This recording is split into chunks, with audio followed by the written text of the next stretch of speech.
মুর্শিদের দেখিবা মনে লয়। আরে তোমার না দেখিলে গো জালালির জীবন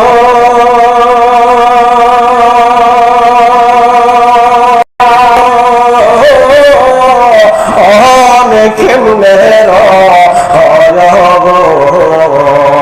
আমার মুর্শিদ দয়াময়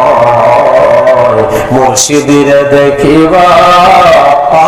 মনে আবু বকর সিদ্দিক দুর্গাপুরী আমাদের পুরাতন ফিলিয়া কথা বলতে কি না এই দরবারে মনে হয় আমার আগে আইছি ঠিক কি না আমি আইছি পরে আজকে প্রায় 10 বছর যাবত একই মাঠে কাজ করি বিভিন্ন জায়গায় দেখা হয় আমার প্রিয় ভাই আমাদের ভাই কত সুন্দর কথা কইয়া গেল ইমানের কথা ও বাবাজিরা রে বন্ধুরা রে আমার এই জন্য আশিক রাসূলের চেহারার দিকে তাকাইলে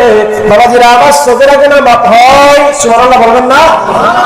আশিক রাসূলের চেহারার দিকে তাকাইলে সবিরা গুনাহগুলি মাফ হয়ে যায় ও মুসলমান ইমানদারেরা কেমনে বুঝাইতাম কি দিয়া বুঝাইতাম কোন দিকে যাইতাম দরবারের গদ্দিনী কিন্তু সব বুঝাইতাম মাপকাঠি দিয়ে দিছে আগে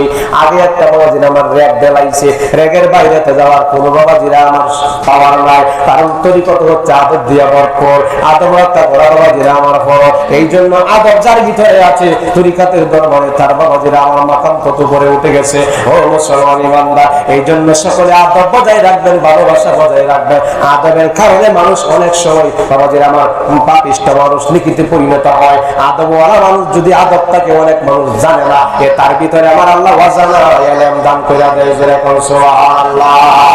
আর যেরকম না সুবহানাল্লাহ হাত তুলে কন্যা ইয়া রাসূলুল্লাহ নারে তাকবীর নারে রিসালাত নারে সুন্নাত ওয়াল জামাত